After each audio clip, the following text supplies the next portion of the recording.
안녕하세요. 저는 전북 지역의 한 시골 마을에 살고 있는 30대 중반의 여자입니다.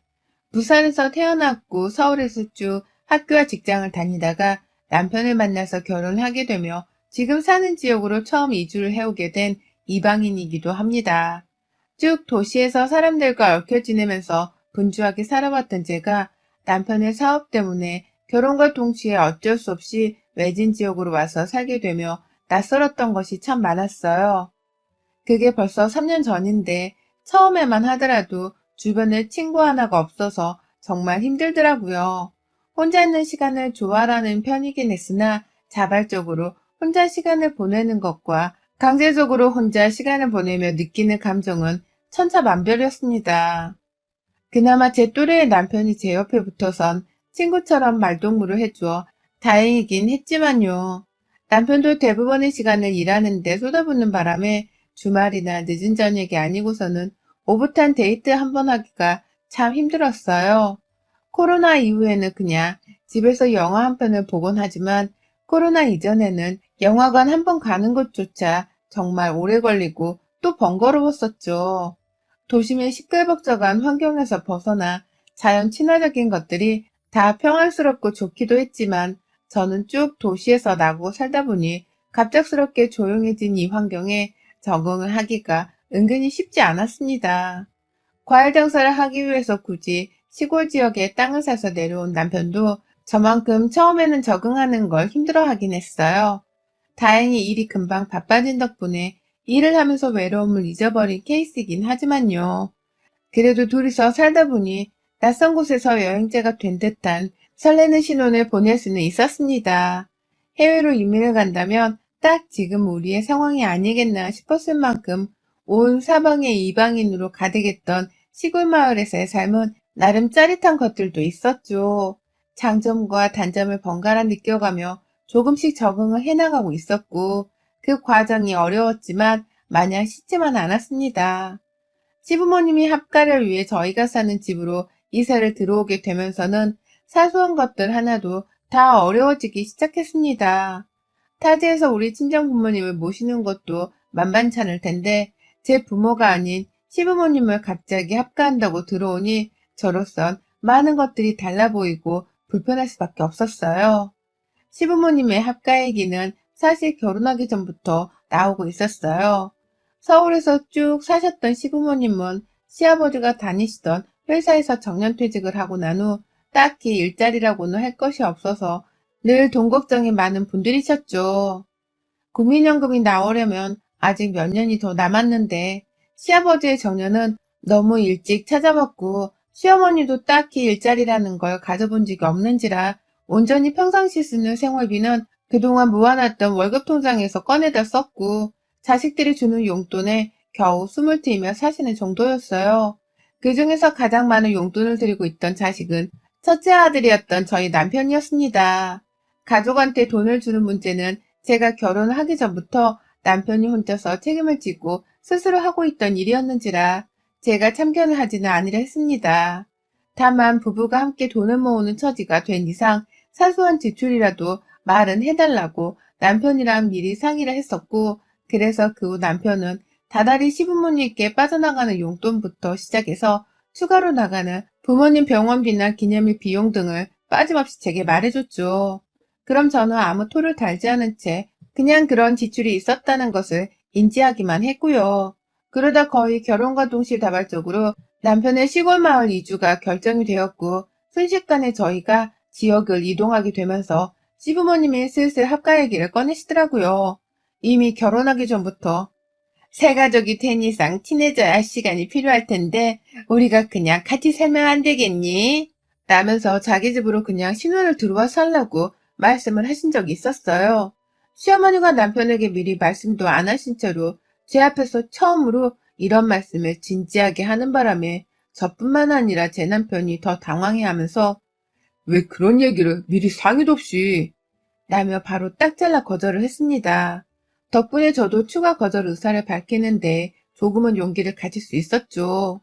저희로서는 둘 다 독립을 해보고 싶은 마음이 컸고 그래서 그 문제에 관해 연애 때부터 오래도록 대화를 나눴었는지라 생각이 확고했거든요.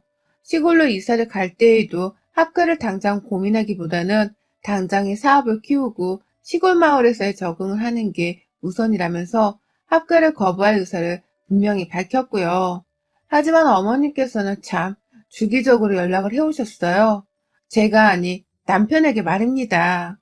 서울에서 이렇게 경제적인 어려움을 느끼며 괴롭게 살 바에야 지금 살고 있는 집이 7억 정도 하는데 이걸 그냥 팔아버리고는 너희들이랑 오순도순 같이 살고 싶다는 얘기를 계속해서 주의받듯 해오셨다고 해요.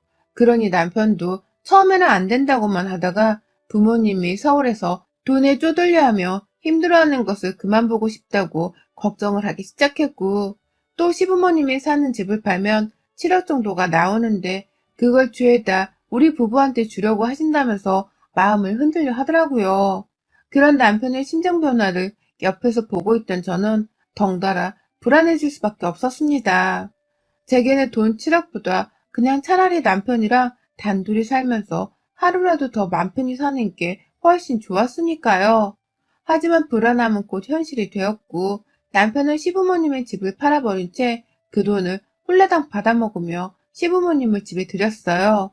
졸지에 남편은 자기 사업에 투자금 7억을 가만히 있는 채로 받은 꼴이 되었고 저는 시부모님을 모시고 살아야 하는 처지가 되었습니다. 처음에는 저도 그렇고 시부모님도 그렇고 서로를 많이 조심해야 하는 눈치였어요. 아무래도 제가 좀 어색해하는 표정을 보이니 남편도 시부모님께 따로 말씀을 잘 드린 것 같았고, 그래서 시부모님도 아침에 몇 시에 일어나건 혹은 저녁에 몇 시에 잠이 들건 사사건건 간섭을 하려 하는 모습은 보이질 않았습니다. TV에서 보던 것처럼 며느리의 모든 걸 이러쿵 저러쿵 하면서 혼을 내려고 하는 못된 모습을 보이지 않으니 저도 불편한 건 늘 똑같았지만 최대한 밝고 친근하게 다가가려고 노력을 했죠. 어찌되었던 제가 아랫사람이고 결국 합가를 하게 되었으니 어쩔 수 없다는 생각으로 말입니다. 한평생 한 집에서 서로를 남보다 못해하며 불편해할 수만은 없었으니까요. 그런데 참 이상하더라고요. 갈수록 시어머니의 말소리가 잔소리가 되고 저를 무시하고 폄하하는 지경에까지 이르기 시작했기 때문입니다. 처음엔 아침에 일어나서 눈곱 대려고 화장실로 들어가는 저를 봐도 일어났니? 라며 간단한 인사로 맞이해주던 어머님이셨는데 함께 산 지 몇 개월이 지나고서부터는 넌 이제 일어나는 거니? 남편 일 나가기 최소 2시간 전에는 일어나서 따뜻한 밥을 지어야 하는 거 아니니? 라며 잔소리를 하셨어요. 저 시골에 내려와서도 제 밥벌이는 하겠다면서 프리랜서로 꾸준히 일을 하고 있었고 남편이랑 똑같은 시간에 일어나서는 남편이 씻고 간단한 운동을 하는 사이 충분히 든든히 먹고 가라며 아침을 꼬박꼬박 차려줬거든요. 그런데도 어머님은 그냥 제가 마음에 안 드셨던 겁니다. 그러니 아침에 일어나는 시간마저도 잔소리감으로 둔갑을 시켜버린 것이었죠. 처음에는 그렇게 사소한 것들로 쓴소리를 하다가 점점 갈수록 참견이 심해지셨어요. 남편의 알림이 울리지도 않는 새벽에 저희 방문을 열고 들어오셔서는 저를 깨워 아침을 차리라고 닥달을 한 충격적이었던 사건을 시작으로 더욱 대담하게 저를 향해 시집살이를 하기 시작하셨습니다. 대부분의 시간 동안 저는 프리랜서로 어찌되었던 일을 하고 있었기 때문에 집안에 마련한 제 조그마한 작업실 안에서 늘 컴퓨터 작업을 하느라 바빴어요. 그러다가 남편이 점심시간이 되어 집에 오면 같이 슬그머니 휴식을 취하며 즐겁게 점심을 차려 먹었고 저녁 때가 되면 그땐 제가 널널한 편이었기 때문에 둘이서 같이 맥주 한잔을 하면서 저녁 시간을 정말 즐기려고 노력했습니다. 남편이 주말에 쉬기도 했지만 반대로 저는 주말에도 일이 있는 편이어서 함께 시간을 완전히 보낼 수 있는 건 저녁 시간이 유일했어요. 그러니 둘이서 신혼을 지내는 동안만이라도 함께 즐거운 저녁을 마음껏 보내보기로 했었죠. 그런데 시어머니는 제가 작업실에 들어가서 밖으로 나오지를 않는 것 자체에 대한 불만을 엄청 가지셨어요. 본인은 밖에서 시아버지가 시키는 간식도 만들어줘야 하고 하다못해 물 한 잔조차 시어머니를 시키는 시아버지 때문에 시어머니는 꾸준히 움직이셔야 했는데 방 안에서 가만히 있는 제가 그냥 편하게 논다고만 생각을 하셨던 것 같습니다. 그러니 계속해서 밖에서 절 불러대시더라고요. 넌 거기 안에서 뭘 그렇게 음침하게 나오지도 않고 있니? 못 볼 거라도 보고 있니?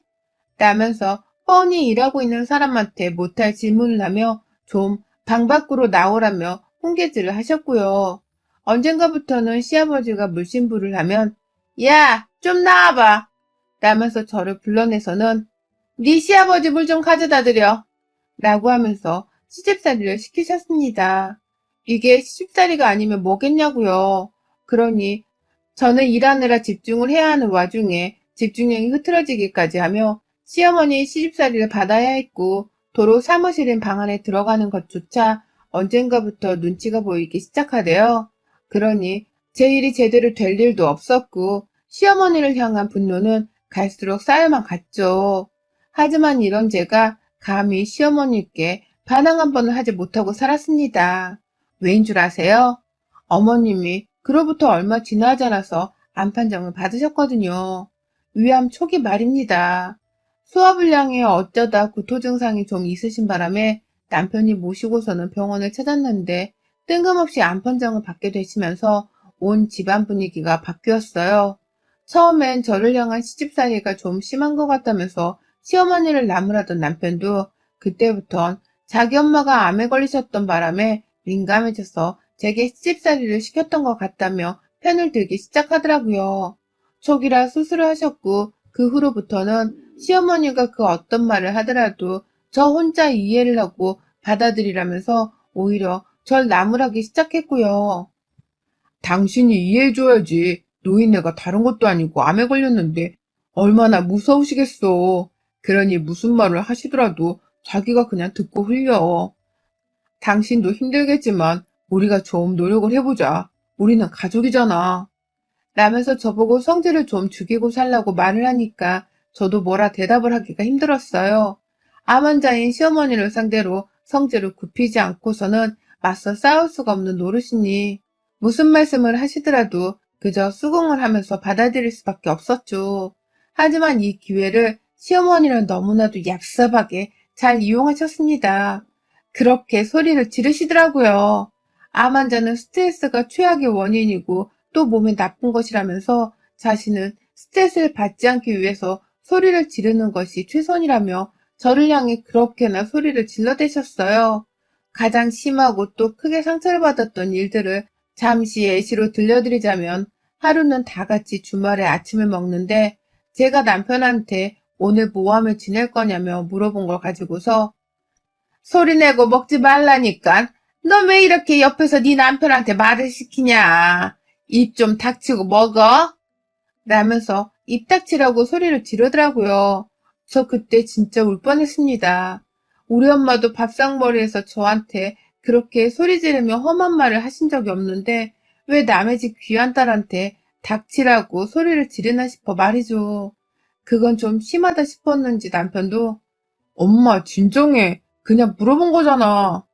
라면서 저를 감싸주긴 했지만 그걸로는 충분하지 않았어요. 시어머니는 내내 밥을 먹으며 저 때문에 밥맛이 떨어진다고 씩씩대셨고 급기야 주말 하루 종일 저를 향해 꼴보기 싫은데 옆에 있어서 스트레스가 쌓일 것 같다며 화를 내는 바람에 억지로 노트북을 들고 집 밖에 나가 일을 하기도 했습니다. 당연히 와이파이가 없어서 멀리 가지도 못한 채로 집 밖에 있는 간이의자 위에 쭈그려 앉아선 일을 끝마쳤죠. 밥을 잘 먹다가 반찬이 조금이라도 짜거나 싱거우면 같이 산 게 벌써 한참인데 아직 반찬 간조차 제대로 맞추지를 못하냐? 넌 생각이 있는 애냐 없는 애냐? 라면서 숟가락을 저를 향해 던지기까지 하신 적이 있었고요. 그 중에 한 번은 제가 실제로 이마에 명중하듯 맞고서는 결국 울어버렸는데 시어머니가 맞은편에서 저를 향해 젓가락까지 던지더라고요. 제 밥상위로 말입니다. 제 밥 위에 꽂혀버린 시어머니의 침 묻은 젓가락을 보니 밥맛이 떨어지는 것은 물론이고 억울해 눈물이 더 주르륵 나오더라고요. 그런데도 어머님은 시끄럽다면서 저를 방 안으로 치워버리려고 소리를 지르셨고 시아버지는 밥상 위에서 제발 밥만 좀 먹자며 침묵과 무관심으로 일관을 하시는 바람에 저는 남편 하나만을 믿었는데 남편 또한 저보고 참으라는 식으로 저를 먼저 달래며 그냥 방 안으로 데리고 들어오는 것으로 상황을 무마시켰어요. 따로 어머니께 쓴소리 한 번은 하지 않고 말이죠. 그러니 저의 스트레스와 화병은 날이 갈수록 커졌고 시어머니의 뻔뻔한 시집살이는 기고만장해졌어요. 제가 세상에서 가장 다루기 우습고 만만한 장난감에 불과하다는 듯이 저를 향해 내키는 대로 소리를 지르고 시집살이를 시키면서 제 스트레스 지수를 최고조로 만드셨습니다. 그러다 결국 제가 쓰러져서 응급실에 실려갔어요. 평일에 방 안에서 시어머니 눈치를 보며 일을 하고 있는데 밖에서 또 간식을 꺼내오라면서 제 이름을 비명 지르듯 부르시더라고요. 그 소리를 듣고 방을 나서려 하는데 순간 심장이 멎은 듯 속이 꽉 막히고 메스껍다 못해 막 구토를 하려고 하면서 자리에서 주저앉았습니다. 생존 본능인 건지 겨우 그 상태에서 방문을 열고 기어서 밖을 나섰는데 저를 본 시어머니가 왜 주저앉아서 지랄이야? 라며 또다시 소리를 쩌렁쩌렁 지르시더라고요. 그 소리를 마지막으로 저는 복통을 호소하다 그냥 그 자리에서 정신을 잃었어요. 눈 떠보니 응급실이었고 옆에는 남편이 있었습니다. 의사 말로는 심각한 스트레스성 위염으로 인해서 위 점막이 손상되었다고 하더라고요. 딱 봐도 우리 시어머니 얼굴이 괴팍하고 스트레스 받게 생겼었는지 멀찌감치 떨어져 있는 저희 시어머니를 한번 쓱 쳐다보시더니 스트레스도 받으시면 안 되는데 요즘 힘든 거 많으셨나 봐요. 라면서 저를 슬쩍 토닥여 주시는데 아휴 저는 주책맞게 그 말 한마디에 눈물을 왈칵 쏟아냈습니다. 누구 하나 저를 이해해주는 사람이 없고 제대로 편들어주는 사람이 없어서 그간 너무 힘들었는데 가족도 아닌 남이 저를 이해해주니 순간 울컥할 수밖에 없었어요. 한창훈이 의사뿐만 아니라 간호사까지 와서는 커튼을 쳐주며 절 달래주더라고요. 남편은 옆에서 의료진 눈치를 살살 보며 저를 덩달아 토닥이는데 얼굴을 문득 보니 저를 향한 미안함이 제법 큰 것처럼 보였어요. 그러니 저는 더더욱 남편이 죄책감을 느끼기 바라는 마음으로 눈물을 더 서럽게 쏟아냈죠. 그날 퇴원을 하고 나서는 제가 남편에게 먼저 말을 했어요. 아침에 또다시 어머님 비명소리를 들으면서 일어나고 싶지 않으니까 당신이 아침을 스스로 차려 먹으며 날 부르지 말아달라고 똑바로 말씀을 드리라며 말이죠. 남편도 그 말에 무슨 말인지 잘 알아들었다면서 바로 저를 재우고는 밖으로 나가 시어머니를 불렀어요. 시어머니도 그날은 제가 쓰러져 병원까지 가서 그런지 남편의 말에 별다른 대항을 하며 소리를 더 지르지는 않으셨고요. 그런데 다음날 아침 시어머니는 보란듯이 제 이름을 비명 부르며 깨우셨어요. 야, 일어나! 병원 한번 실려간 게 뭐 대단한 일이라고 아침부터 늦잠을 자냐? 일어나서 네 남편 아침 차려! 라며 앙칼진 목소리로 저를 막 부르면서 안방문을 열더라고요. 평상시보다 겨우 10분인가 정도 더 자고 있었는데도 말입니다. 방심을 한 채로 직접 아침을 차려 먹고 있던 남편은 뒤에서 시어머니가 안방문을 덜컥 열면서 제 이름을 소리치듯 부르니 바로 달려왔어요. 엄마, 안 이러기로 했잖아. 어제 응급실 갔다 온 사람이야. 라면서 황급히 시어머니를 제압한 채로 방문을 닫으려고 했는데 저는 이미 잠에서 홀라당 깨버렸고요. 또다시 들려온 시어머니의 비명소리에 속이 울렁거리면서 정말 우울증 증상 비슷한 정신적 괴로움을 호소하기 시작했어요. 제 인상이 찡그려진 채로 제가 제 머리를 쥐어뜯으려고 하니 남편은 미안하다면서 더 자라고 하는데 옆에서 시어머니는 그러더라고요. 뭘 더 자? 너 안 일어나? 너 내가 꾀병인 거 다 아니까 좋은 말 할 때 그냥 일어나서 후딱 나와라. 어? 라고 말이죠. 그 말을 끝으로 저는 더 시어머니의 외침을 들을 수가 없었습니다. 왜냐고요? 제가 시어머니의 비명을 듣기 싫다며 머리를 쥐어뜯은 채로 자리에서 일어나 바로 달려들었거든요. 남편한테로 말입니다. 남편의 얼굴에 주먹 한 방울 날리던 그 순간 시어머니는 고꾸라지라는 듯이 혈압이 올라온다며 뒷목을 잡고는 입을 떡 벌리셨고 저는 그런 시어머니 앞에서 보란듯이 남편의 얼굴에 주먹 한 대를 날렸어요. 그리고는 시어머니의 옷을 끌어잡아 당겨서는 남편 앞에 종이 쪼가리 마냥 힘으로 가져다 대며 말했습니다. 내가 이 사람 목소리 안 들리게 하라고 했지? 내가 분명히 너 알아서 아침 차려 먹는다고 말하라 했지? 내가 웃음냐? 니들 단체로 나 부려먹으라고 사기 결혼한 거 맞지? 라고 말입니다. 내 말이 웃음냐면서 남편한테 소리를 지르는데, 그 순간 속이 다 시원하더라고요. 이래서 사람이 참고 사는 건 화병이 도져서 안 되는구나 싶은 마음에 더욱 처절하게 소리를 질렀습니다. 저를 살리기 위해서 말입니다. 나 진짜 화병 나서 뒤지기 전에 니네 엄마한테 위자료 소송이라도 걸어봐? 이것도 가정폭력이야. 나 이런 취급할 거면 너 나랑 이혼하고 니네 엄마랑 평생 살아. 라면서 더 처절하게 시어머니의 옷을 끄집어 잡아대면서 남편의 앞에 밀어당겼어요. 졸지에 시어머니는 자기 아들한테 자꾸만 몸으로 부딪히면서 네 와이프 좀 말려 라고 오두방정을 떠는데 저는 저대로 아직도 입 안 다무네? 그 목소리 듣다가 내가 어디 응급실에 실려간 거라고 좀 담으려고 라면서 얼마나 몸싸움을 더 했는지 모릅니다. 남편이 말리는 중에도 제 손에 잡힌 시어머니 옷자락을 절대로 놓치려 하지 않았고 결국 시어머니는 저를 혼내다가 아프다는 핑계를 대면서 빠져나갈 궁리를 하더라고요. 결국 남편의 힘으로 제 손에서 시어머니를 놓치긴 했지만 시어머니는 저한테 떨어져 나가시다가 방문에 팔꿈치를 부딪히기도 하셨고 저한테서 도망치다 방문턱에서 바로 걸려 넘어지셔서는 바닥이 고꾸라졌다 스스로 손을 짚고 일어나셨어요. 일어나서도 뒤도 안 돌아보고서는 저게 드디어 미쳤어. 라는 반복된 헛소리를 하면서 자기 방 안으로 문을 걸어 잠근 채 들어가셨고요. 그날 저는 위험이 다 나았습니다.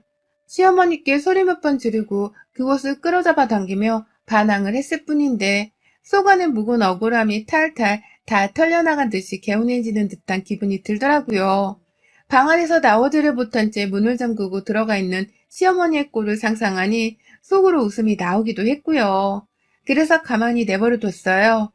혼자 자존심 구기고서 방 밖으로 나오기 전까지는 저도 절대로 시어머니를 부르지 않겠노라고 다짐을 하면서 방 밖에서 더욱 제멋대로 발악을 했네요. 남편한테는 이혼한다고, 시아버지한테는 왜 합가를 해서 날 힘들게 하냐고, 그리고 방 안에 있는 시어머니를 향해 사람이 왜 저 모양인 거냐며 아주 속에 쌓인 말들을 오래도록 화를 내며 뱉어냈습니다. 그러니 남편도 시아버지도 일단은 절 진정시켜야겠다고 생각했는지 잘 달래는 주더라고요. 그게 얼마나 오래 갈지는 모르겠지만 말입니다. 일단은 저도 제 편을 들어주며 달래는 남편과 시아버지 행동에 화를 누그러뜨린 채 지내고 있고 시어머니도 제가 조금 진정이 되어서야 살짝씩 방 밖으로 나와서는 자기 볼일을 보다 금방 들어가곤 하더라고요. 지금은 제가 완전히 집안의 실세가 되어서는 더 이상 저한테 지랄을 하지 못하시도록 여전히 각을 잡은 채로 냉전을 펼치고 있는 중이고요. 이 상황이 얼마나 지속될지는 모르겠지만 한번 소리를 질러보고 나니 두 번 못할 것도 없겠더라고요. 앞으로도 더욱 신랄하게 저를 건드리는 그 순간순간마다 맞서서 소리를 질러줄랍니다. 화도 내고 땡깡도 부리고 욕도 하면서 며느리를 우습게 보지 말아달라고 제대로 으르렁거려 볼 참이에요. 이미 한 번 미친 며느리가 된 이상 두 번이고 세 번이고 못하겠나요? 그래서 전 지금도 내내 시어머니가 저한테 시비를 걸기만 바라며 날이 선 치아와 마냥 싸울때기를 하고 있는 중이랍니다. 언제 어떻게 시집살이를 당할까 전전긍긍하던 때보다 훨 전투적이고 삶의 활기가 느껴지네요. 시어머니, 또 그러기만 해보세요. 저 진짜 그땐 손만 드는 게 아니라 무기를 찾아들지도 모릅니다. 여러분의 생각은 댓글로 남겨주세요. 오늘도 시청해주셔서 정말 감사합니다.